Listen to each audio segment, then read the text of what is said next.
সুদূর পড়া হতো।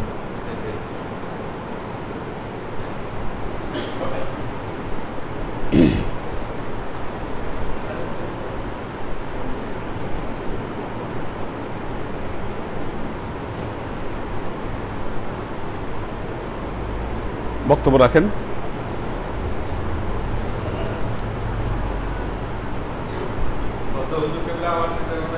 কনসেপ্ট লাগবে।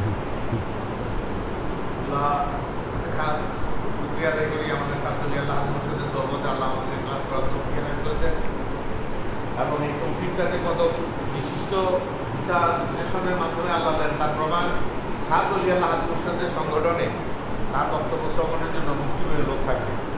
কিন্তু অন্যখানে যেখানে যান জৌলুস ভরপুর থাকলে, লোকজন ভরপুর থাকলে প্রত্যেকটা ক্ষেত্রে তাদের সাকসেসফুল আছে, কিন্তু দুনিয়াবি আখেরাতি নেই। কারণ কেমনি কারণটা আখেরাতি নেই প্রমাণ, তার প্রমাণ হলো সেখানে অডিয়েন্সকে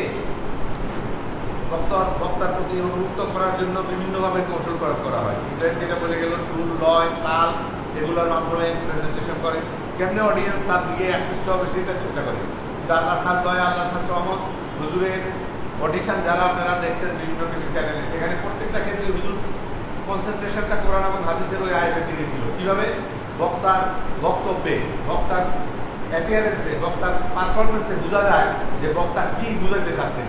বক্তা কি আমাদের মনোযোগ আকর্ষণ করতে চাচ্ছেন, না বক্তা ওনার যে বক্তব্যটা সেটা আমাদেরকে বুঝাতে চাচ্ছেন। তো এটা যারা বুঝতে পারে তারা দেখবে যে বক্তব্য আর অন্যান্য যাদের আমরা ভিডিও বা বিভিন্ন মাধ্যমে আমরা শুনি, সেখানে আমরা ইজিলি বুঝতেছি উনি কীভাবে প্রেজেন্টেশনটা করতেছেন। উনি পেনিট্রেট করতে চাচ্ছেন আমাদের মনকে, কিন্তু উনি আল্লাহ হাজি মুর্শিদ চাচ্ছেন আমার বিবেককে, আমার কর্মকে আল্লাহ দিকে প্রভাবিত করা, ওনার দিকে না। যে বক্তব্যরা আছে বক্তারাও কাছে ওনারা চান যে অডিয়েন্স যেন আমাকে ফলো করে, আমাকে দেখে, আমার কার্যক্রম দেখে। কিন্তু আমাদের ওলি আল্লাহ হাজি মুর্শিদ কী করেন, উনি আল্লাহ দিকে পুশ আপ করে দেন, আমাদেরকে ধাক্কা দিয়ে আল্লাহ দিকে মিলাই দেন। আল্লাহ এটাই চান। এবং ওলি আল্লাহ হাজি মুর্শিদকে কেন আল্লাহ ক্ষমতা দিচ্ছেন, এই কারণে যে ওনারা মানুষকে, পাবলিককে আল্লাহ দিকে প্রভাবিত করেন। তো আমাদের খাস আপনার কাছে শুকরিয়া, আমরা একজন খাস ওলি আল্লাহ হাজি মুর্শিদ পাইছি। এখানে সবর, সত্তরে, ইখতিয়ার এগুলো আমরা শিক্ষা পাচ্ছি, ভয়, ভক্তি, শ্রদ্ধা খবর পাচ্ছি। আমরা যেন সেগুলোকে নিজের ইমানের মধ্যে আনতে পারি। আল্লাহর কাছে এই দোয়া চাই, আল্লাহর কাছে এই প্রার্থনা জানাই, এই যে বাহ্যিক সংসকল এগুলো সব কিছু শুধু আমাদেরকে আল্লাহর প্রতি প্রভাবিত করার জন্য, আল্লাহর প্রতি আমাদেরকে অনুরক্ত করার জন্য। এই কার্যক্রমগুলো সব আল্লাহ নিধান দাও তো দেখি কেমন লাগে, আবার দাও। কিন্তু আল্লাহর কাছে রহমত, আল্লাহর কাছে দয়া, যে এটা কীভাবে হয়েছে আমাদের মধ্যে মুসলিমের। ইব্রাহিম আজকে একটা প্রপোজাল দিচ্ছে যে আমাদের বাসায় সবাই ইলেকট্রিক বিলের দায়িত্বটা নিয়ে নেওয়ার জন্য, আমরা 6 ভাই 2 বোন। তা আমি বললাম যে হুজুরের যে ইচ্ছা, হুজুর চায় আমার মুরিদরা সামগ্রিকভাবে জড়িত থাকুক, কনসেন্ট্রেশন চায় না। যার প্রমাণ হুজুর একজন চাইছে সমস্ত দায় দায়িত্ব নেওয়ার জন্য এবং অফিস থেকে টেলিফোনও করছে। তারপর না, যেভাবে আছে সেভাবেই চলুক। যেটাই আমি চলো, বলছি যে হুজুর যেভাবে করে দিয়েছেন এভাবে চলুক। হুজুর চায় মাস কমিউনিকেশন, সবার কাছে এটা আসুক, সবাই আল্লাহর কাছে দানশীল হয়ে উঠুক। কারণ আমাদের আর কিছু নাই, কোনো আমল ওজিফা নাই, একটাই আমল ওজিফা ওলি আল্লাহ হাজি মুর্শিদের হুকুম মানা। সামেনা ওয়া আতানা গুফরানাকা রাব্বানা ওয়া ইলাইকাল মাসির, হুজুরের শিক্ষা কোরআন হাদিস থেকে, কোরআন হাদিসের আলোকে শুনবো এবং মানবো, এবং এর মধ্যে যে গুনাহ হয় আল্লাহর কাছে সেটা মাফ চাবো।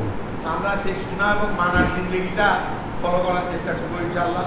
শুনতেছি আর মানতেছি, কাউকে টিটকারি মারা, কাউকে অবজ্ঞা করা, কাউর বিরুদ্ধে পেনিট্রেট করা, কাউর পিছনে বক্তব্য রাখা, বেশি পছন্দের জিনিস আমাদের এইটাই যে আমরা মানুষের পিছনে কথা বলতে পারি। হুজুর একটা সুন্দর কথা বলছেন যে গীবতপুর কথাটা, কোনটা গীবত? গীবত ওই জিনিসটা যেটা ওই ভদ্রলোকের সামনে আপনি বলতে পারবেন না। আপনি মহিউদ্দিনের সামনে মহিউদ্দিনের একটা যে বিষয় নিয়ে আপনি যে আড়ালে আলাপ করতেছেন, সেই আলাপটা মহিউদ্দিনের সামনে মহিউদ্দিনকে বলতে পারবেন কিনা? যদি বলতে পারবেন তাহলে এটা গীবত হবে না। আর যদি বিয়োগ বলতে না পারেন, তার অজ্ঞাতসারে অন্যের কাছে বলেন, তখনই গীবত হবে। কত মারাত্মক জিনিস, এবং আমরা এটাই পছন্দ করি। আমরা একটা ঘটনা শুনছি, হুজুর বলছেন বিপরীতদেরকে গীবত করবেন না, তার বিপরীতটা নাকি বলছে তাইলে আমরা আলাপ করবো না, আমাদের তো আলাপই বন্ধ, আমাদের আলাপের মেন বিপরীত কইল গীবত। তো আল্লাহ এদিক দিয়ে পুরুষ বানানে আমাদের জন্য একটা প্লাস পয়েন্ট আছে যে গীবত একটু বলে ওনাদের তুলনায় একটু কম হয়, কারণ আলাপ আলোচনা অনেক মিডিয়া আমাদের কাছে আছে। তো সবচেয়ে বড় কথা আমরা হুজুর কাছে কি শিখতেছি এটাই চিন্তা করবো যে পীর ভাইরা চলে গেছেন, আমার ভাই চলে গেছেন, শুয়ে আছেন, ঘুমায় আছেন, ওনার অজুদা আমল, কোরআন তেলাওয়াত, ওনার প্রত্যেকটা কার্যক্রম চোখে ভাসতেছে, কিন্তু শুয়ে আছেন ওই দিন থেকে ওনার সব শেষ। এখন ওনার কি চালু থাকবে, হুজুর বলছেন 3টা জিনিস চালু থাকবে। তো আমরা যেন এই 3টা জিনিস চালু রেখে যেতে পারি ইনশাআল্লাহ মরার আগে। এবং মানে এমন একটা দৃশ্য, একদিকে ওনার 5তলা বাড়ি, আর একদিকে পানির মধ্যে ওনাকে মাটিতে শোয়াই দিচ্ছি। কি অবস্থাটা চিন্তা করে দেখেন। এত বাড়ি, এত শান শওকত, একদিকে ওনাকে শোয়াই দিচ্ছি মাটির মধ্যে, ওই বাড়ির নিচেই। হ্যাঁ, মারাত্মক বিষয়টা। এইরকম ফিলটা অন্য কখনো হয় নাই। আমি তো জানতেছি ওটা ওনার বাড়ি, আর কবরটাও বাড়ির পাশে। কবরটা ওনার বারান্দার থেকে দেখা যাচ্ছে, ওই যে কবর। নয়ন বললো যে আমরা এই কবরটা সিলেক্ট করছি এই জন্য বারান্দার থেকে যেন দেখতে পারি, দোয়া করতে পারি, এসে প্লাস পয়েন্ট। কিন্তু মাইনাস পয়েন্ট হলো যে কবর যাওয়ার জন্য অনুৎসাহিত, ওখান থেকে দোয়া করে দিলাম আসসালামু আলাইকুম। তো এইটা যে আমার কাছে সেই দিন খুবই খারাপ লাগছে, যেদিন ওনাকে শোয়াই দিলাম পানির মধ্যে, টুস দিয়ে কোনো রকম পানিতে ইয়ে করছি, তারপরে দুজনের নির্দেশ আমি শোয়াই দিলাম। এই পাশের দেওয়ালের সাথে ওনার বিল্ডিং আর বাড়ি, এখানে সারা জীবনের ঘর বাড়ি, আর যে বাড়ি দুনিয়াতে বানায় রেখে গেছে সে বাড়ি। এইভাবে হাত খালি করে আমরা সবাই চলে যাব, কিন্তু রিয়েলাইজেশনটা যদি আমরা জীবিত থাকতে করতে পারি, হুজুর এই চেষ্টাটাই আমাদের করতেছেন কোরআন এবং হাদিসের মাধ্যমে, রিয়েলাইজেশন যেন আমাদের ভিতরে আসে। এই রাত্রে 1টা-2টার সময় হুজুর চলে গেলেন আমার নাজিমুদ্দিন ভাই কবর জিয়ারত করতে।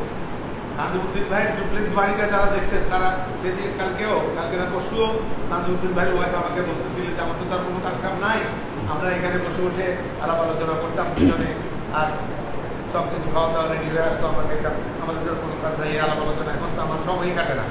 তাই বলে যে যখনই কান্না আসে হাত তুলে আল্লাহর কাছে দোয়া করেন, আর ওনার জন্য আল্লাহর কাছে মাপ চান। এটাই আপনার কাজ। আপনি যতটুকু কান্দেন এর চেয়ে বেশি কান্দা আর কেউ থাকবে না। সুতরাং আপনি ওনার জন্য কান্না করেন, আল্লাহর কাছে পানা যান। তো এইরকম একটা পরিবেশ পাওয়া, একদম খাস অলি আল্লাহ পাওয়া, আমলার একজন অলি আল্লাহ পাওয়া চরম পরম সৌভাগ্য। আমাদের কিভাবে সৌভাগ্য হয়েছে আমরা বলতে পারবো না। আল্লাহর খাস দয়া, নিশ্চয়ই অলি আল্লাহ হাদির সাথে দোয়া ছিল। আমাদের পীর মুরব্বী ভাইবারা যারা আত্মীয় স্বজন যারা মুরব্বী আছেন ওনাদের দোয়া ছিল, তাই একজন অলি আল্লাহ হাদি মোর্শেদ পেয়েছি। অলি আল্লাহ পাওয়া, হাদি মোর্শেদ পাওয়া দুইটা ভিন্ন জিনিস। কারণ হাদি মোর্শেদ কি করেন, কোরআন এবং হাদিসের আলোকে হেদায়েতটা দান করেন। আর আপনি দরবেশের কাছে যান, মৌলভী মাওলানাদের কাছে যান, ইমাম সাহেবদের কাছে, ওনারা বিভিন্ন ওয়াকিয়া শোনাবেন, বিভিন্ন মজাদার চটকদার গল্প বলবেন, কোরআন হাদিসের আলোকেই বলবেন সেগুলা।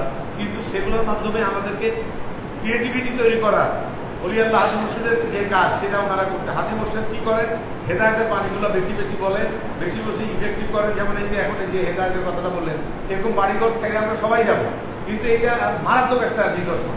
এই ওনার কবর, এই হলো বাউন্ডারি সীমানা, বিল্ডিং এর সাথে বিল্ডিংটা, এই বিল্ডিং এর নিচেই কবরে শুয়ে আছে। কেউ কোনোদিন কল্পনা করেন, উনি কল্পনা করছেন কবরে শুভ, এই তো এই পর্যন্ত কল্পনা ঠিক ছিল। কিন্তু এইরকম একটা কাছাকাছি কল্পনা, উঠার যে বাড়িতে যায় ঢুকবো। যেমন আমি যখন জায়গায় শুইলাম 1টা-2টার দিকে হুজুর থেকে বিদায় যে বাসায় গেলাম, খাটে শুইলাম, তখন আমার চিন্তা হইলো যে একজনকে কোথায় শোয়ায় রেখে আসলাম আর কোথায় শুইলাম, এই শোয়া তো আমার শেষ শোয়ার দিন হয়ে যাবে। তো আমরা এই রিয়েলাইজেশন শক্তিটা যেন জাগ্রত করতে পারি, হুজুর কাছে খাস দোয়া চাই, আল্লাহর কাছে খাস কামনা করি। আর সত্যিকার ওলি আল্লাহকে যেন ভালোবাসতে পারি, উনি যে শিক্ষাগুলো দিচ্ছেন সেই শিক্ষাগুলো যেন আমরা অর্জন করতে পারি। আমি যদি নিজেকে অ্যানালাইসিস করি, একটা পিঁপড়ে মারা গেল, আমি যদি সেই সময় আল্লাহ আজকে আমিও যদি মরে যেতাম, আমার আমল শেষ। তারপরের দিন থেকে তো আমি আর কোনো মানুষকে চিৎকারি মারতাম না, কারোর পিছনে বক্তব্য দিতাম না, কাউকে টিজিং করতাম না, এগুলো থেকে নিজেকে বাঁচাইতে হেফাজত করতে চেষ্টা করতাম। তখন এই অবস্থা আসলে আমি গালে চটকানা দিয়ে বলতাম যে এরকম মানুষ কোথা থেকে শিখছ। হুজুর কি সুন্দরভাবে বললেন, নাকে দিয়ে শয়তান ঢুকে ভিতরে, এটা আমার জানা ছিল না, আমি জানলাম, এটা আমি আগে জানতাম না। তো নাকে পানি দেওয়ার সময় হুজুরের সে কথাটা মনে হয়, নাক ভালো করে পরিষ্কার করে এখানে যেন শয়তান না ঢুকতে পারে। আমরা এই যে হুজুরের এক একটা ছোটখাটো আমল, এই আমলগুলো যেমন কুনুই দোয়া, আমরা আগে হাত ধুয়ে ফেলতাম, কুনুইর মধ্যে পানি দিলাম কি দিলাম না এত চিন্তা করতাম না, হাত ধোয়া কাজ হাত দিচ্ছি। হুজুর বললেন যে কুনুইটা ভালো হয়ে থাকে চামড়াটা, এখানে ভালো করে পানি দিয়ে ঘষা দিয়ে যদি জায়গাটা না দিয়ে তাহলে উজু হবে না।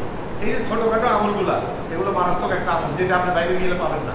বাইরে গেলে শিখাই দিবে কেমন উজু করা যায়, সব শিখাই দিবে, কিন্তু এই খুঁটিনাটি বিষয়গুলো বুঝাই দিবে না। তো আমরা আল্লাহর কাছে শুকরিয়া আদায় করি, আমাদের কাজ অলি আল্লাহ হাদি মোর্শেদের সহবত, মহব্বত, ভালোবাসা যেন পাইতে পারি।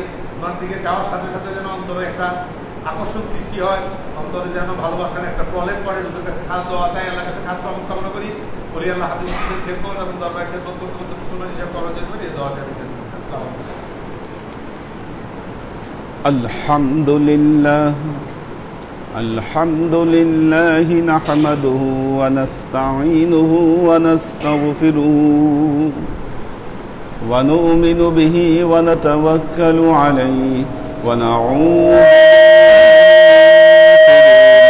أنفسنا ومن سيئات أعمالنا من يهد الله فهو المهتدي ومن يضلل فلن تجد له وليا مرشدا فنشهد أن لا إله إلا الله وحده لا شريك له ونشهد أن سيدنا وسندنا ونبينا محمدا صلى الله عليه وسلم الذي أرسله الله بالحق بشيرا ونذيرا وداعيا إلى الله بإذنه وسراجا منيرا.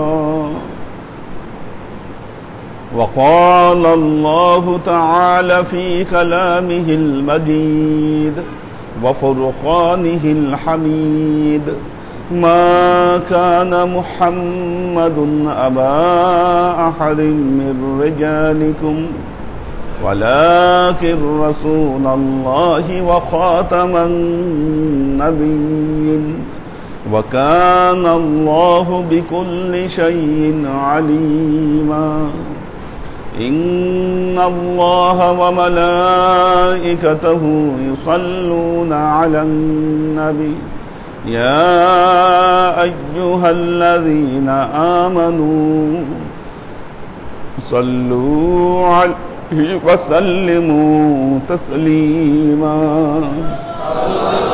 صلى الله على محمد صلى الله عليه وسلم صلى الله على محمد صلى الله عليه وسلم صلى الله على محمد صلى الله عليه وسلم. সূরা বাকারা আয়াত নম্বর 27. أعوذ بالله من الشيطان الرجيم بسم الله الرحمن الرحيم الذين ينقضون عهد الله من بعد ميثاقه ويقطعون ما أمر الله به أن يوصل ويفسدون في الأرض أولئك هم الخاسرون.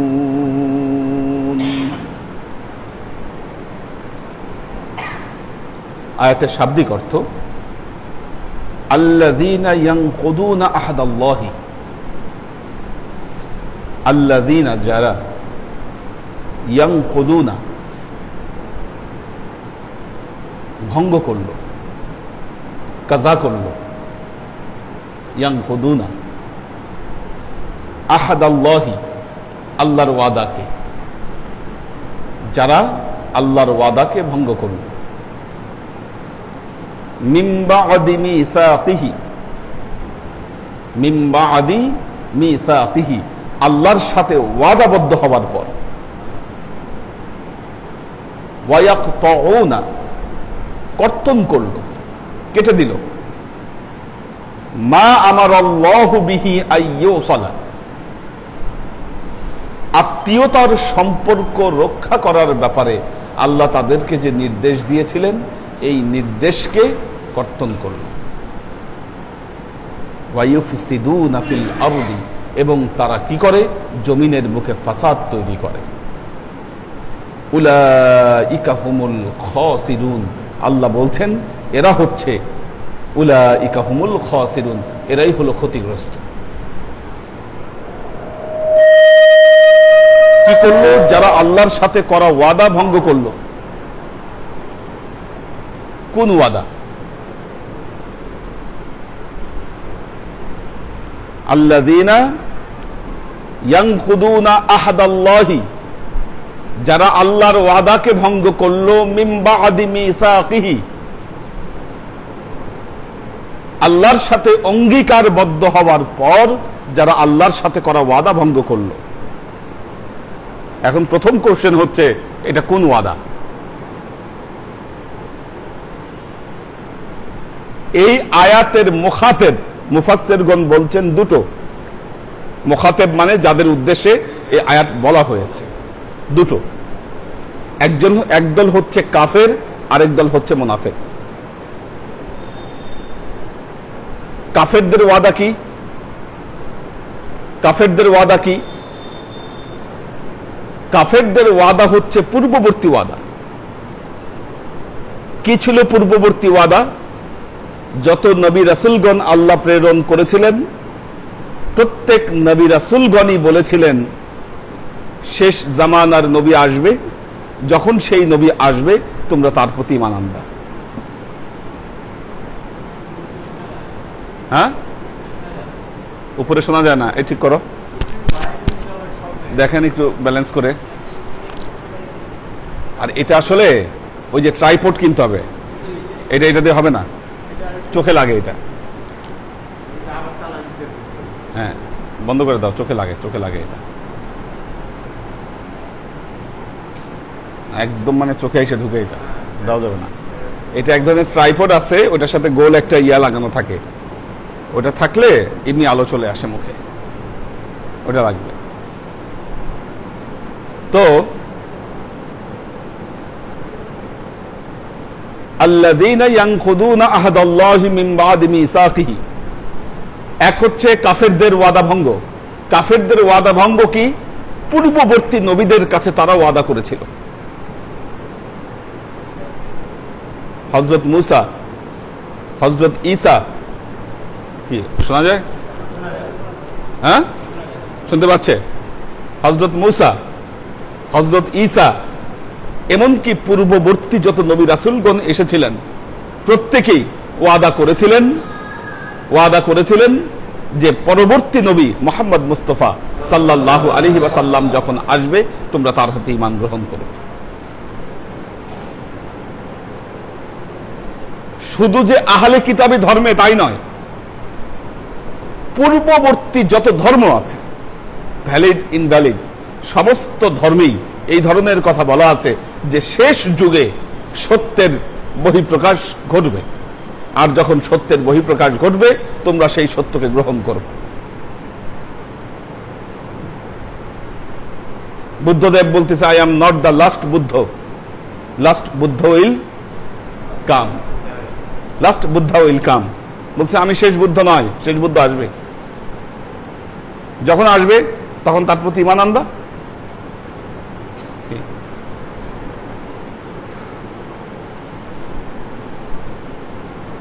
তো যখন মুহাম্মদ মুস্তাফা সাল্লাল্লাহু আলাইহি ওয়াসাল্লাম ইসলামের দাওয়াত নিয়ে আসলেন, ইহুদিরা ওনার হাতে ঈমান আনলো না। তার মানে কি করলো? তারা ওই যে পূর্ববর্তী ওয়াদা, ওই ওয়াদাকে ভঙ্গ করলো।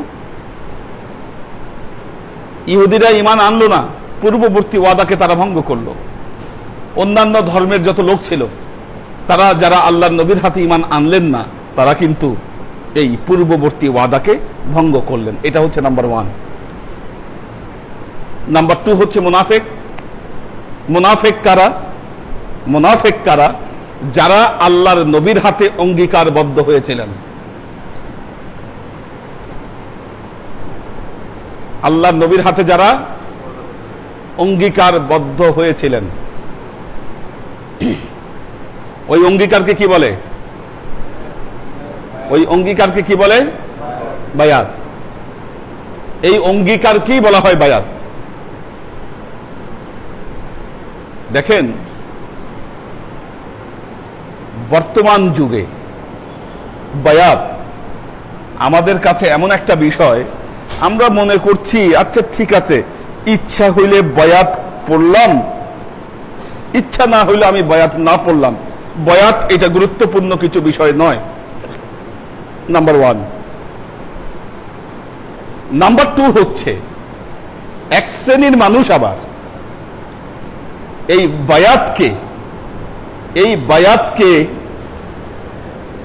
রাজনৈতিক একটা অনুষঙ্গ হিসাবে প্রতিষ্ঠা করতে চাচ্ছেন।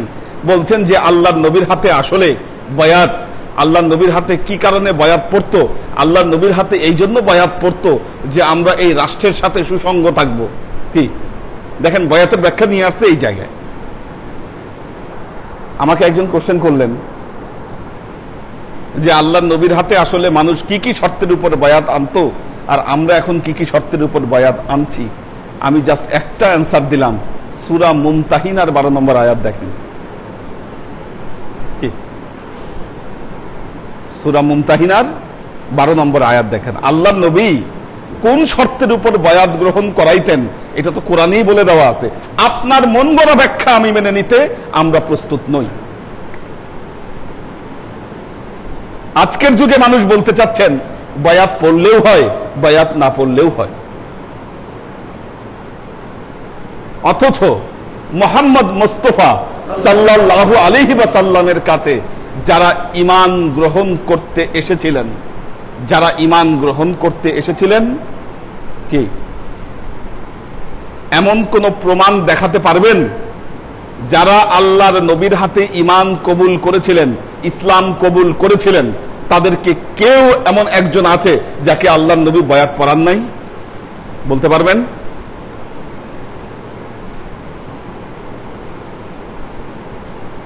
কি এমন কোন প্রমাণ দিতে পারবেন? যারাই আল্লাহর নবীর হাতে ইসলাম কবুল করেছেন, রাসূলুল্লাহ সাল্লাল্লাহু আলাইহি ওয়াসাল্লাম তাদেরকে বায়াত পড়িয়েছেন। এরকম অসংখ্য প্রমাণ আমরা আল্লাহর নবীর হাদিস থেকে দেখতে পাই।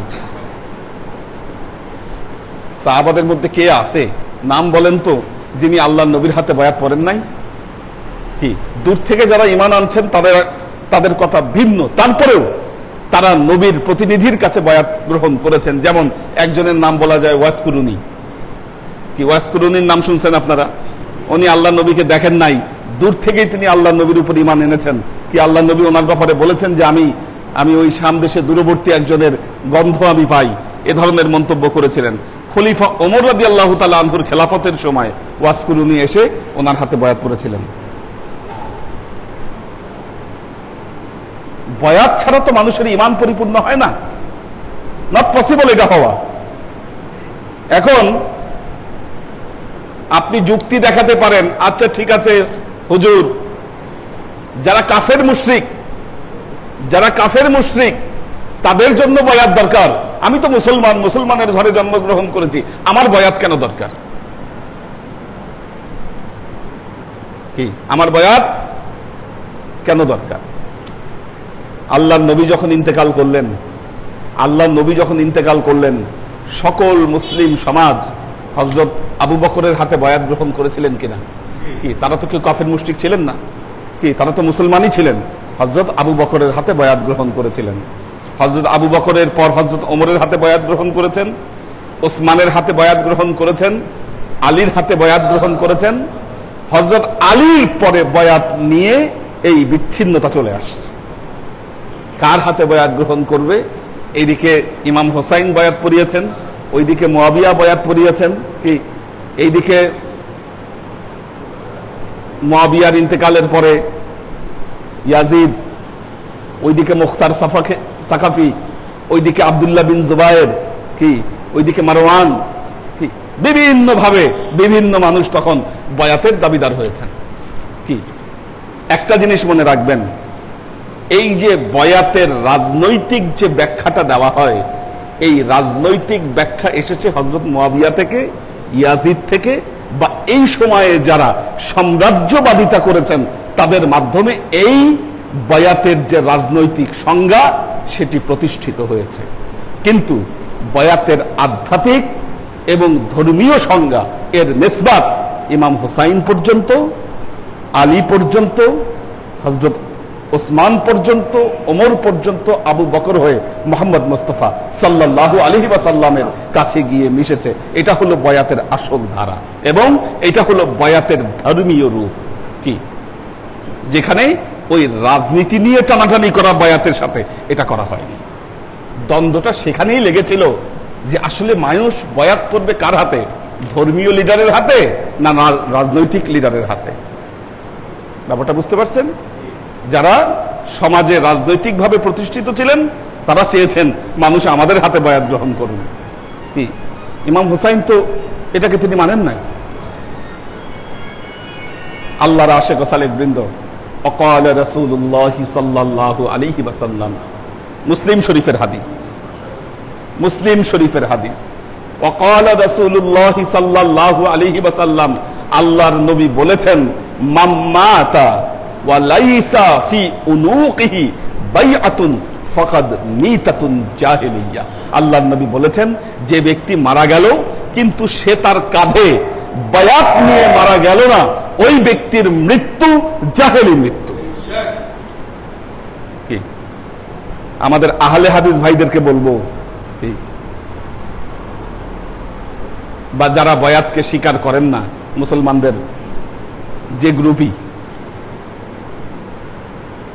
বয়াতকে স্বীকার করেন না, আল্লাহ নবীর হাদিস পড়েন না, পড়েন নাই আল্লাহ নবীর হাদিস। আপনারা তো দাবি করেন আপনারা আহলে হাদিস। হাদিসই যদি মানেন, যেখানে আল্লাহ নবী এত বড় কথা বলেছে যে যে ব্যক্তি মারা গেল কিন্তু সে বায়াত গ্রহণ করলো না, তার কাঁধে সে বায়াত নিল না, ফাকাদ মিতাতুন জাহিলিয়া, ওই ব্যক্তির জাহিলি মৃত্যু হলো। বয়াতকে টেনে টুনে কোরআন হাদিসের বক্তব্যের সাথে কোনো মিল না রেখে এটাকে রাজনৈতিক রূপ দেওয়া হয়েছে যে বয়াত করতে হবে রাজনৈতিক লিডারের হাতে, রাষ্ট্রপ্রধানের হাতে।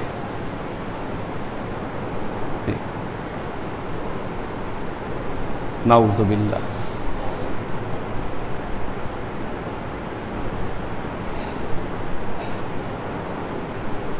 অপব্যাখ্যা আপনি করেছেন।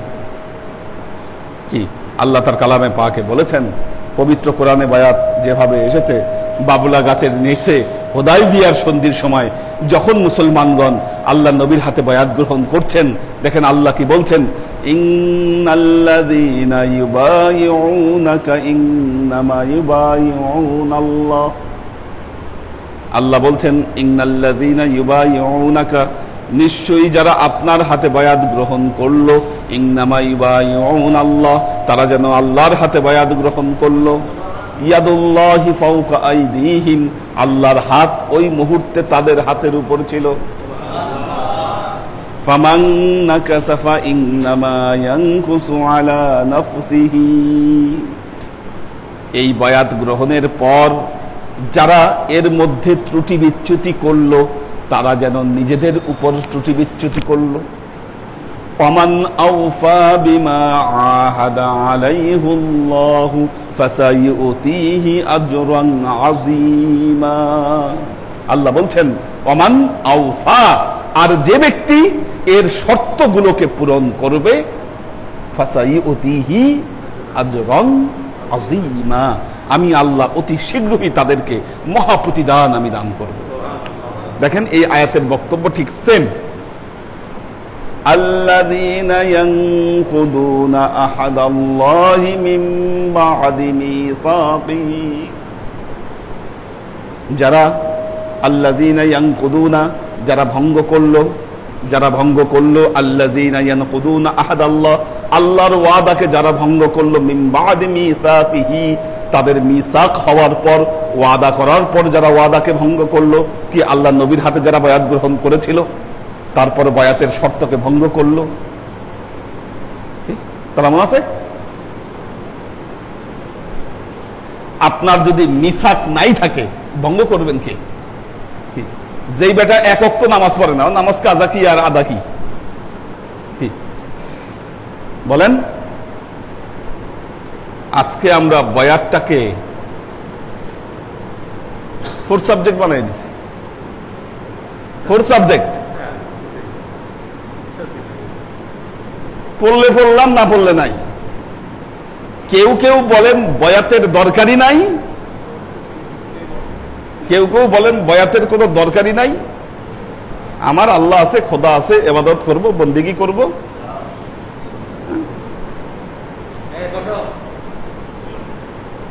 এরকম বক্তব্য দিতে চান। কালকে, আগামীকাল 10:30টায় এটিএন নিউজে আমার একটা অনুষ্ঠান যেতে পারে, আমি জানি না কালকে যাবে কিনা। এটা একেবারে ধুয়ে দিয়েছি একদম সব, 10:30টায় একদম প্রকাশ্যেই বলছি সব কথা।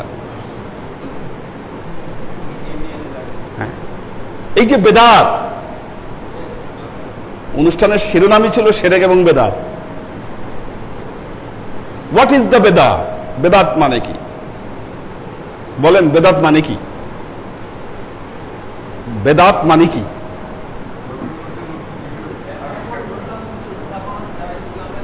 ও কথা বাদ দেন, ইসলামে ওই বেদাতের পারিভাষিক সংজ্ঞা বাদ দেন।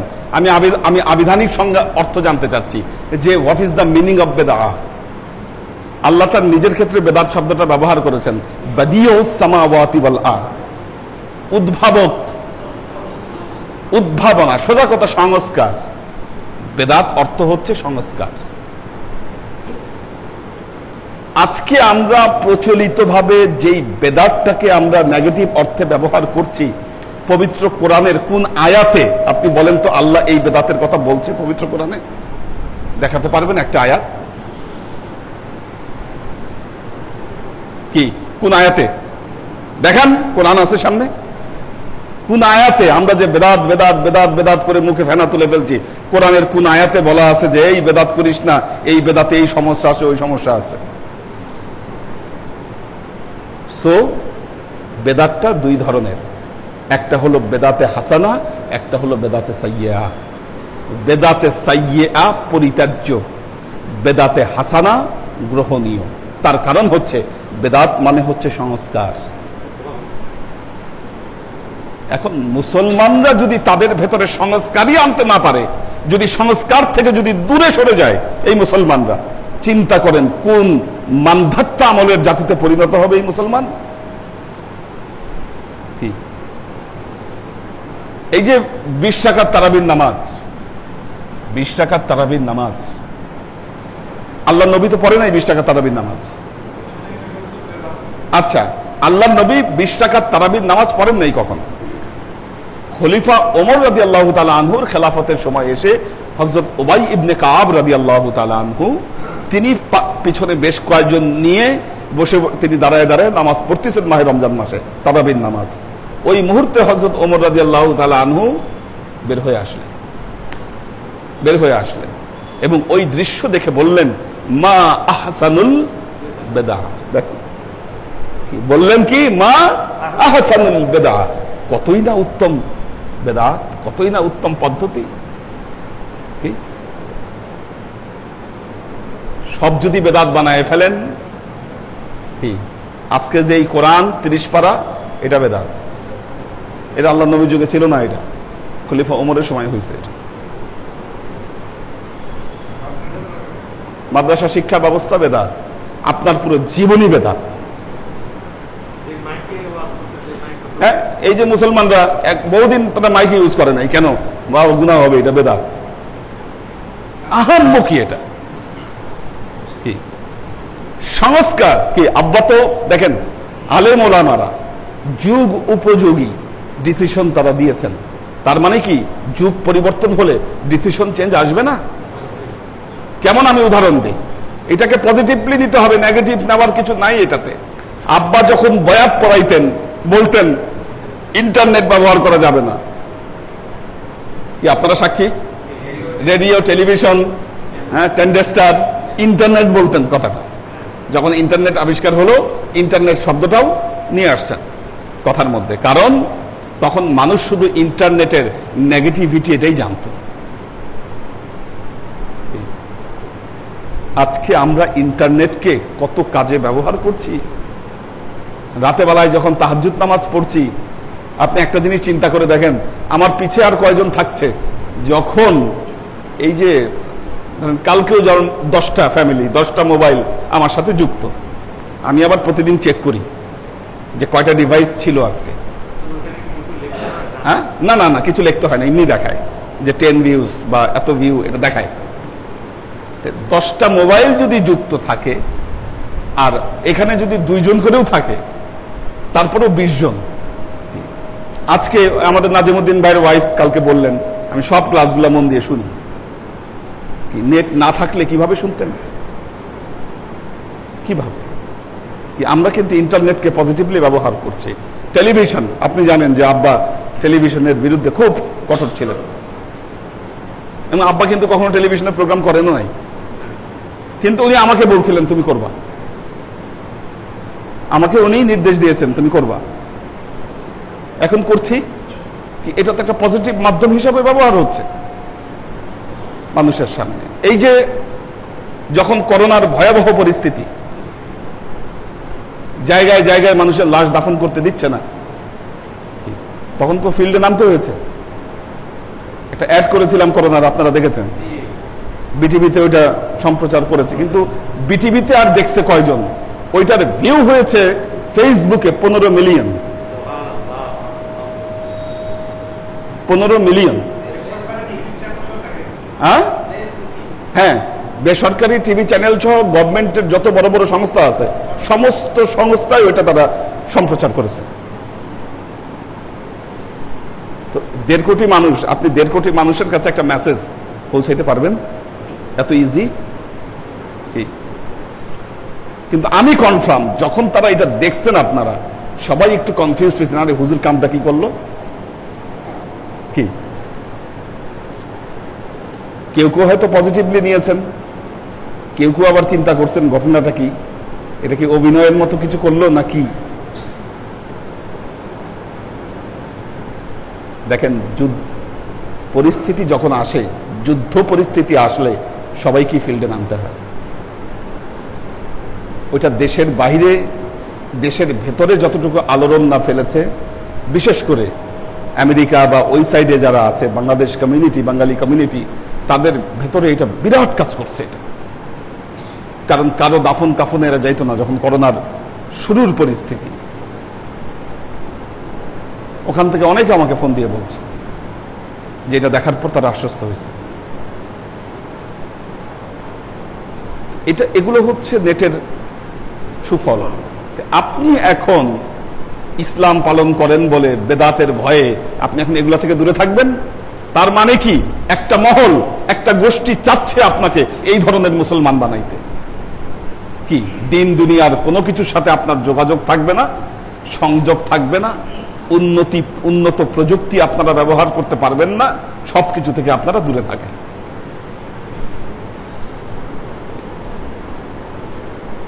আমি বলেছিলাম যে এখানে টিভি স্ক্রিন লাগাবো, বলেছিলাম। ভেতরে আপনাদের পীরমা আম্মা বলে টিভি স্ক্রিন লাগালে কেমন হয়, এটা কেমন দেখা যায়? বাইতুল্লাহর মধ্যে টিভি স্ক্রিন আমরা দেখে আসছি। এখন এবার বাইতুল্লাহর মধ্যে টিভি স্ক্রিন আছে না? কি এটা টিভি না কি, কি কাজে ব্যবহৃত হচ্ছে, এটা হলো মুখ্য বিষয়, যেটা দিয়ে আমরা কি করছি।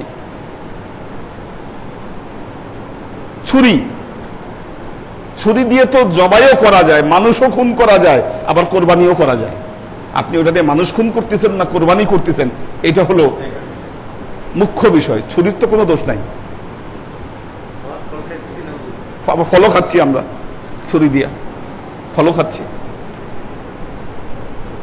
ছুরি তো ভালো জিনিস। তো আল্লাহর আশিক ও সালেক বৃন্দ, আমাদের চিন্তা চেতনা দেখেন, যখন এখানে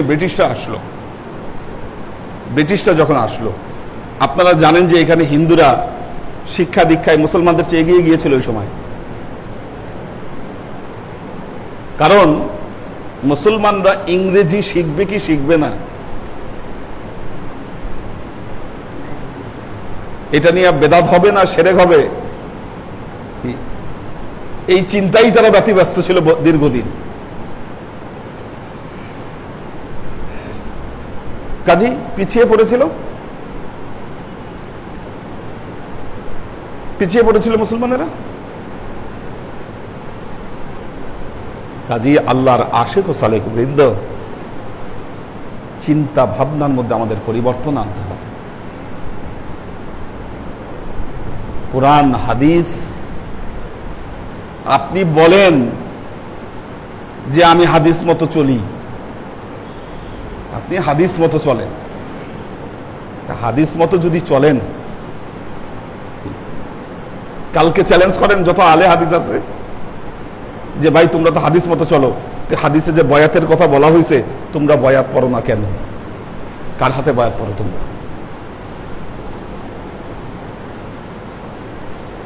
তারপরে যে বয়াত আল্লাহর নবীর যুগে গুরুত্বপূর্ণ একটি আমল ছিল, কি আল্লাহ নবী তো এমন কেউ নাই যাকে বয়াত পড়ান নাই। হযরত আবু বকরের সময় গুরুত্বপূর্ণ আমল ছিল। যারা আবু বকরের হাতে বায়াত করে নাই, হযরত আবু বকর তো তাদের বিরুদ্ধে যুদ্ধ ঘোষণা করছেন, কি ইসলামের রিদ্দার যুদ্ধ। হযরত ওমর রাদিয়াল্লাহু তাআলা আনহুর সময় বায়াত গুরুত্বপূর্ণ ছিল, হযরত আলীর সময় গুরুত্বপূর্ণ ছিল, খোলাফায়ে রাশিদার সময়, আহলে বেইতদের যুগে গুরুত্বপূর্ণ আমল ছিল। আজকের দিনে এমন কি হলো যে বায়াতের গুরুত্ব উঠে গেল? কে উঠাইলো এটা? সমস্যা হলো আমাদের মাওলানারা যখন বক্তব্য দেয় ওইটাকে প্রোটেস্ট করার কেউ থাকে না। কি যারা এই সমস্ত বক্তব্য দেয় এনারা বাহাস করতে পছন্দ করে না, এনারা ফিল্ডে আসতে রাজি না, ক্যামেরার সামনে বক্তব্য দিয়েই ক্ষান্ত।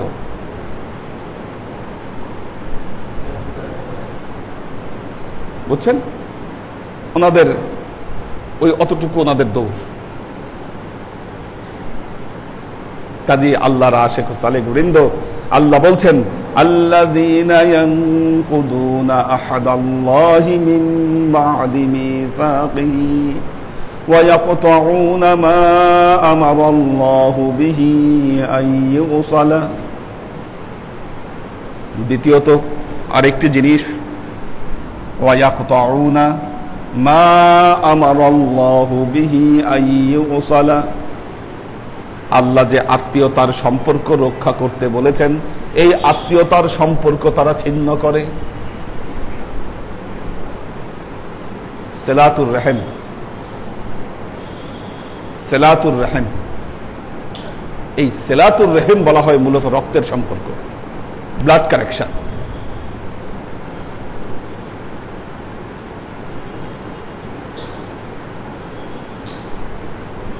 হাদিসের মধ্যে বলা আছে আসসালাতুর রহিম মুআল্লাকাতুন আলাল আরশ, এই সিলাতের রহিম আল্লাহর আরশের সাথে এটা ঝুলে আছে। ওখান থেকে সে বলতে থাকে যারা আমার সাথে সম্পর্ক রক্ষা করবে আল্লাহ তাদের সাথে সম্পর্ক রক্ষা করবে, যারা আমার সাথে সম্পর্ক ছিন্ন করবে আল্লাহ তাদের সাথে সম্পর্ক ছিন্ন করবে। আল্লাহ নবী এই সিলাতুর রহিম রক্ষার ব্যাপারে গুরুত্বপূর্ণ নির্দেশনা দিয়েছেন। যে ব্যক্তি সিলাতুর রহিম রক্ষা করে, মানে ওয়াসসালা,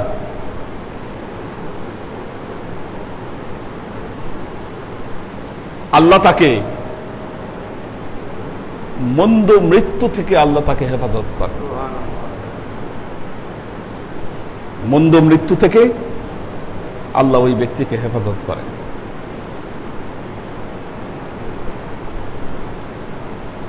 আল্লাহ নবী এও বলেছেন তোমরা সিলাতুর রহিম রক্ষা করো এবং এই সময় নামাজ আদায় করো যখন মানুষ ঘুমের মধ্যে থাকে। ওয়ান্নাসু ফিন নিয়াম ওয়া তাদখুলুনাল জান্নাতা বিসসালাম, আর শান্তিতে জান্নাতে প্রবেশ করো।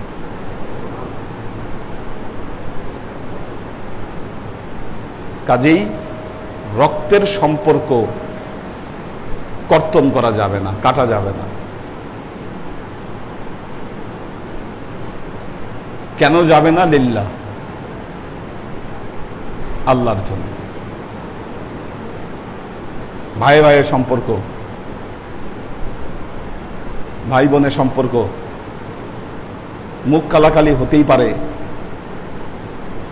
মুখ কালাকালি হতেই পারে, ঝগড়া বিবাদ হতেই পারে, স্বার্থ নিয়ে দ্বন্দ্ব হতেই পারে, সম্পর্ক ছেদ করা যাবে না।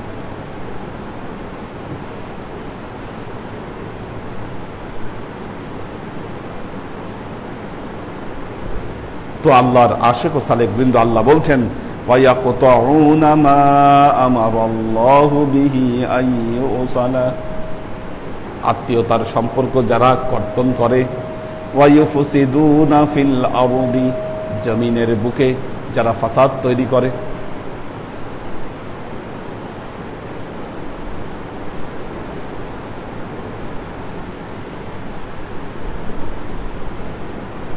শুনেন,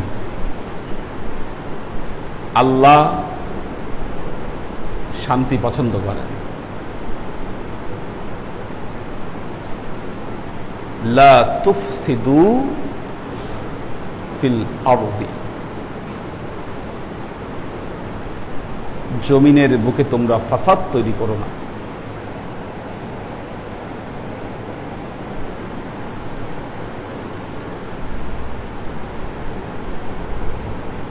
কয়েকদিন আগে একটা ঘটনা বলি। একজন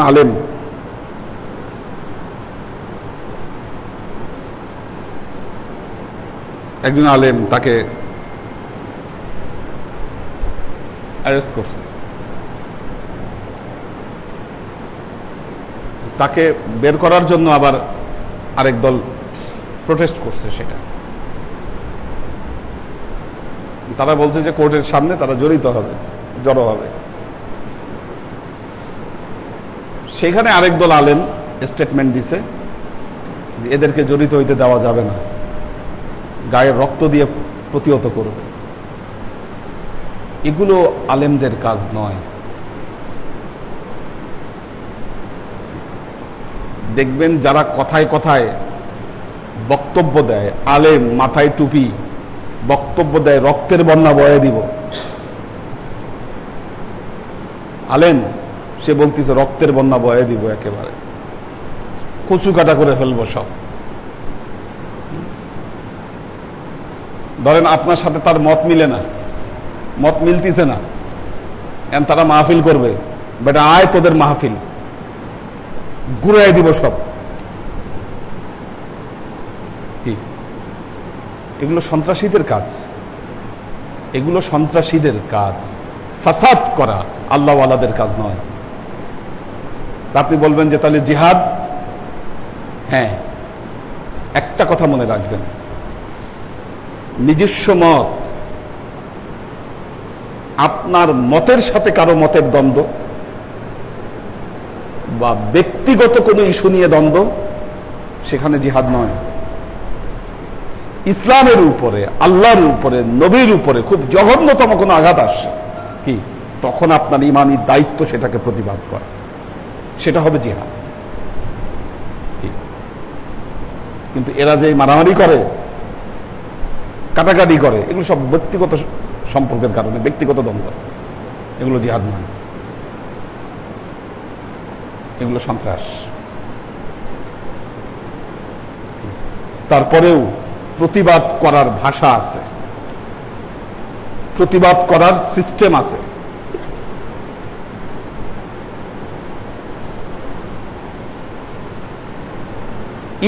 ইট মেরে, পাথর মেরে, বাঁশ দিয়ে গিয়ে আপনি ভাঙাভাঙি করলেন, এগুলো তো সন্ত্রাসীদের কাজ,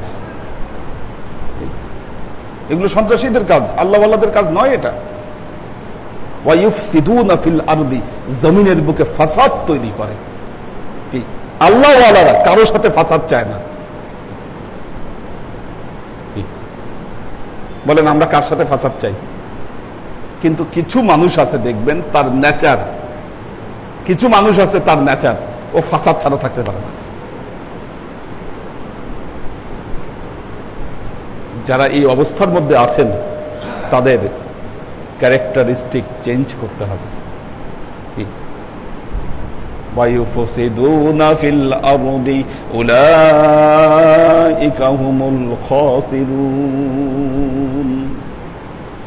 আল্লাহ বলে দিয়েছেন এরা ক্ষতিগ্রস্ত হবে। আল্লাহ যেখানে বলেছে ক্ষতিগ্রস্ত হবে, কি ভালো হওয়ার কোনো উপায় আছে? আল্লাহ আমাদেরকে রক্ষা করুন। কয়টা নির্দেশনা পাওয়া গিয়েছে এই আয়াতে?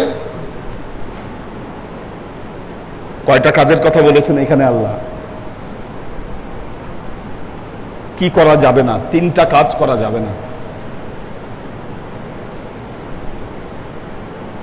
তাহলে ক্ষতিগ্রস্ত হতে হবে। 3টা কাজ করা যাবে না। কোন 3টা কাজ? আত্মীয়তার সম্পর্ক ছিন্ন করা যাবে না, জমিনের বুকে ফাসাদ তৈরি করা যাবে না, ফাসাদ তৈরি করা যাবে না। তৃতীয়ত, আল্লাহর সাথে ওয়াদাবদ্ধ হওয়ার পর সেটাকে ভঙ্গ করা যাবে না। কি এই 3টা কাজ যদি করেন আপনি ক্ষতিগ্রস্ত হবেন। বায়াত, বায়াত।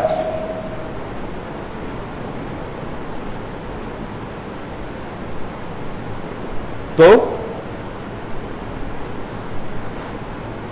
যারা এই কাজগুলো থেকে বিরত থাকবেন, অবশ্যই আল্লাহ তাদের ইহকালীন এবং পরকালীন জীবন সুন্দর করে দিবেন।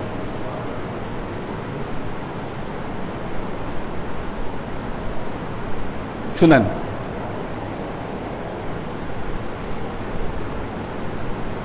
আপনি ইহকালীন জীবনে অশান্তিতে আছেন, একটা জিনিস খেয়াল করবেন, দারিদ্রতায় থাকা আর অশান্তিতে থাকা এক জিনিস না, দুইটার পার্থক্য বুঝেন? আমাদের মধ্যে এখানে সবার অর্থনৈতিক সামর্থ্য সমান নয়, বলেন সবার সমান? কিন্তু দেখবেন এখানে একজনের খুব নিম্ন পর্যায়ের অর্থনৈতিক সামর্থ্য, কিন্তু তার জীবনে কোনো টেনশন নাই, সুখী মানুষ, সুখী মানুষ। আপনি কি তার জায়গাটা একবার চিন্তা করছেন কেমনে সে সুখী আছে ওই অবস্থায় থেকে? ওই জিনিসটা প্রয়োজন, ওই জিনিসটা আমাদের সবার প্রয়োজন। আপনি যদি শক্ত অর্থনৈতিক সামর্থ্যের মধ্যে থেকেও আপনি যদি অসুখী থাকেন, আপনার স্ট্যাটাস, আপনার অবস্থা পরিবর্তন করতে হবে, আপনি কিন্তু বিপদের মধ্যে আছেন। আপনি এই জগতেই যদি সুখী হতে পারলেন না, পরবর্তী জগতে আপনি কিভাবে সুখ আশা করেন? একটা মারাত্মক কোশ্চেন, একটা মারাত্মক কোশ্চেন করলাম আপনাদেরকে। হ্যাপিনেস এটা দরকার সবার। আমি বলছি না আপনার অর্থনৈতিক সামর্থ্য দরকার। একটা জিনিস দেখবেন, যে যত ক্রিটিক্যাল ক্যারেক্টারের অধিকারী, তার টেনশন, তার জ্ঞানজাম, তার ভেজাল এই জগতে তত বেশি। যারা সহজ চিন্তা করে, সোজা চিন্তা করে, তাদের জ্ঞানজামও কম, ভেজালও কম, তারা হ্যাপি। বহু মানুষ আছে, আপনারা বিশ্বাস করেন, বহু মানুষ আছে পরশ্রী কাতরতায় ভুগেই সে অসুস্থ হয়ে যায়। কি অদ্ভুত মানুষ! কি পরশ্রী কাতরতা বুঝেন? আপনার পাশের একজন মানুষ, আপনার বন্ধু ছিল, একসাথেই আপনারা হয়তো চলাফেরা করছেন, এখন সে অনেক ভালো কিছু করে ফেলছে।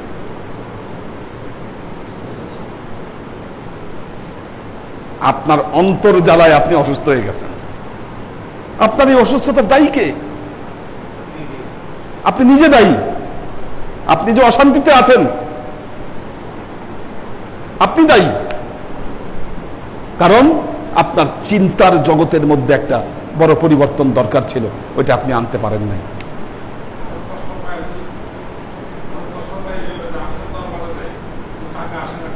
হ্যাঁ, তো হ্যাঁ, এই যে টাকা হয়ে যাচ্ছে, আমার হচ্ছে না কেন?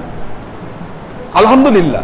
শুনেন একটা জিনিস, এই জন্য একটা জিনিস মনে রাখবেন, এই প্র্যাকটিস জীবনে নিয়ে আসেন, দেখবেন অনেক পরশ্রী কাতরতা থেকে আপনি যার উন্নতি দেখলে আপনার কষ্ট লাগে, আপনি তার জন্য বেশি বেশি দোয়া করেন নামাজে। নিজের জন্য দোয়া না চেয়ে আপনি তার জন্য বেশি বেশি দোয়া চান। যার ভালো দেখলে আপনার কষ্ট লাগে, আপনি তার জন্য বেশি বেশি দোয়া করেন। হ্যাঁ হ্যাঁ, আপনি তার জন্য আরো বেশি বেশি দোয়া করেন, এটা কেটে যাবে আপনার ভেতর থেকে ইনশাআল্লাহ, এবং আল্লাহ আপনাকে বরকত দিবে। মানুষের মধ্যে থাকতেই পারে, এটা হতেই পারে। এটা তো মাটির কুফল, এটা কি হতেই পারে। যখনই জিনিসগুলো জন্ম নিচ্ছে আপনি হাত তুলেন, তার জন্য বেশি বেশি দোয়া করেন, আল্লাহ তুমি তাকে আরো উন্নতি দাও, আরো বাড়ায় দাও।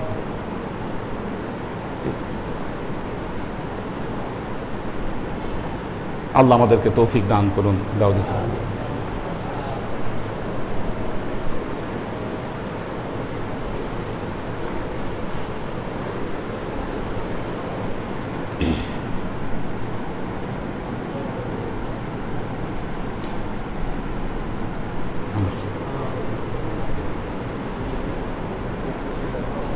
আমাদের ওয়াসিম খান, লুনা তাবাসসুম লুবনা, আমেনা ওয়াদুদ, আব্দুস সাত্তার, ওমর ফারুক সালাম দিয়েছেন, তাফসিন হোসাইন সালাম দিয়েছেন, মনিরুজ্জামান মনির,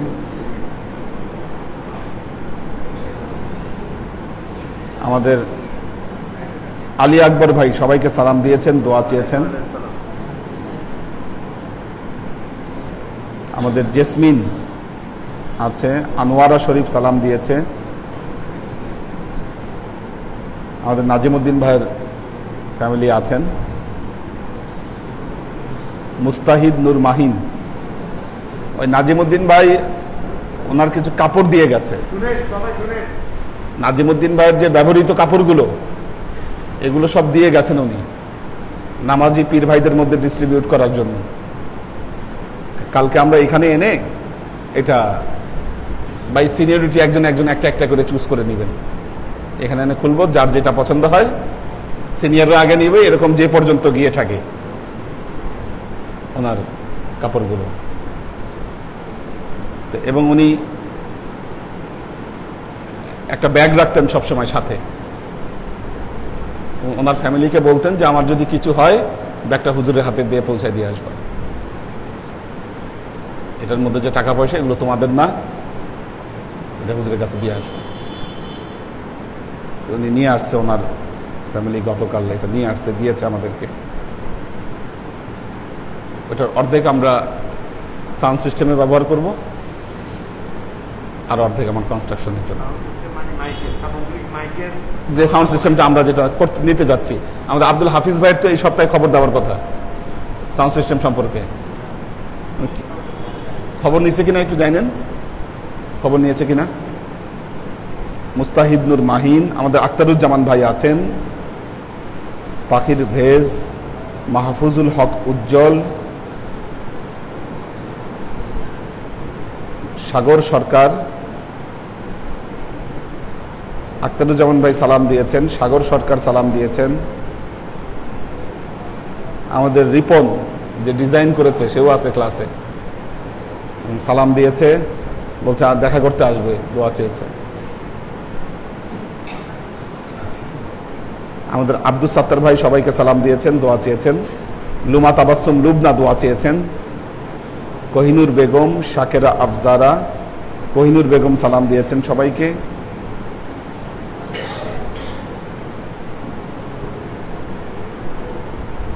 কবির হোসেন সবাইকে সালাম দিয়েছেন।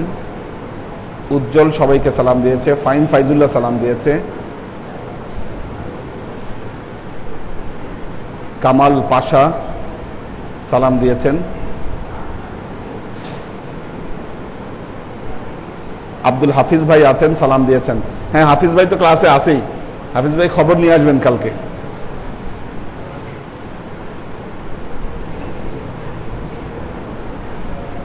মোহাম্মদ মারুফুর রহমান সালাম দিয়েছেন। শামসুস সালেহীন সালাম দিয়েছেন। ওমর শরীফ সালাম দিয়েছেন। মোহাম্মদ আবু জাফর সালাম দিয়েছেন, দোয়া চেয়েছেন।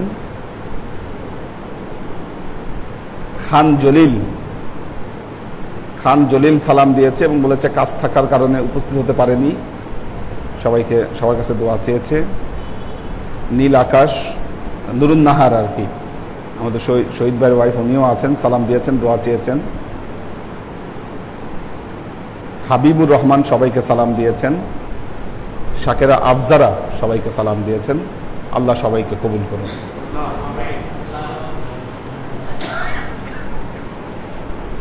আল্লাহুম্মা আমিন। اللهم صل على محمد وعلى آل محمد كما صليت على إبراهيم وعلى آل إبراهيم إنك حميد مجيد. اللهم بارك على محمد وعلى آل محمد كما باركت على إبراهيم وعلى آل إبراهيم إنك حميد مجيد. ربنا ظلمنا أنفسنا وإن لم تغفر لنا وترحمنا لنكونن من الخاسرين. ربنا آتنا في الدنيا حسنة وفي الآخرة حسنة وقنا عذاب النار. ربنا لا تزغ قلوبنا بعد إذ هديتنا وهب لنا من لدنك رحمة إنك أنت الوهاب. اللهم إنك عفو تحب العفو فاعف عني يا غفور الرحيم الودود. اللهم نور قلوبنا بنور الإيمان ونور قلوبنا بنور الإسلام ونور قلوبنا بنور الإحسان وزين أخلاقنا بدور محمد صلى الله عليه وسلم. اللهم إنا نسألك علما نافعا رزقا واسعا عملا مقبولا شفاء من كل داء قلبا خاشعا ذهنا ذاكرا إيمانا كاملا توبة قبل الموت راحة عند الموت ونجاة بعد الموت. اللهم إنا نسألك رحمتك في كل درجة فلاح في كل أمر ونعوذ بك من الشرك والشك والنفاق والبدعة ومن كل وسوسة الشيطان. يا الله يا رحمن يا مالك, আমরা এতক্ষণ তোমার দরবারে যে সমস্ত আমলকে উপস্থাপন করলাম ত্রুটি মুক্তভাবে, এই আমলগুলোকে তুমি আমাদের তরফ থেকে কবুল করে নাও। তুমি আমলের যাজা আমাদের প্রিয় নবী হযরত মুহাম্মদ মুস্তাফা সাল্লাল্লাহু আলাইহি ওয়াসাল্লামের কাছে পৌঁছে দাও। আল্লাহ আমাদের নবীর পরিবারবর্গের কাছে তুমি এই দুনিয়ার সমস্ত আম্বিয়া সাহাবায়ে কেরাম তাবেঈন ওয়ালি আউলিয়া গাউস কুতুব, আমাদের মা বাবা ভাই বোন আত্মীয় স্বজন, এই দরবার থেকে যত পীর ভাই বোন চলে গেছে সবার রুহে আল্লাহ তুমি এর যাজাকে পৌঁছে দাও। তুমি তোমার হাবিবের উসিলায় আমাদের সবাইকে কবুল ও ক্ষমা করে দাও। আমাদের জীবন থেকে সমস্ত অভাব অভিযোগ বালা মুসিবত দুঃখ কষ্ট রোগ শোককে দূরীভূত করে দিয়ে দৃঢ় হস্তে তোমার দ্বীনের খিদমতের তৌফিক তুমি আমাদেরকে দান করো। আজীবন যেন তোমার হেদায়েতের পথে প্রতিষ্ঠিত থাকতে পারে সে তৌফিক তুমি আমাদেরকে দান করো। সুবহান রাব্বিকা রাব্বিল ইজ্জাতি আম্মা ইয়াসিফুন সালামুন আলাল মুরসালিন ওয়ালহামদুলিল্লাহি রাব্বিল আলামিন ওয়াজআল আখিরু কালিমাতিনা ইনদাল মাউত লা ইলাহা ইল্লাল্লাহ মুহাম্মাদুর রাসূলুল্লাহ সাল্লাল্লাহু আলাইহি ওয়াসাল্লাম।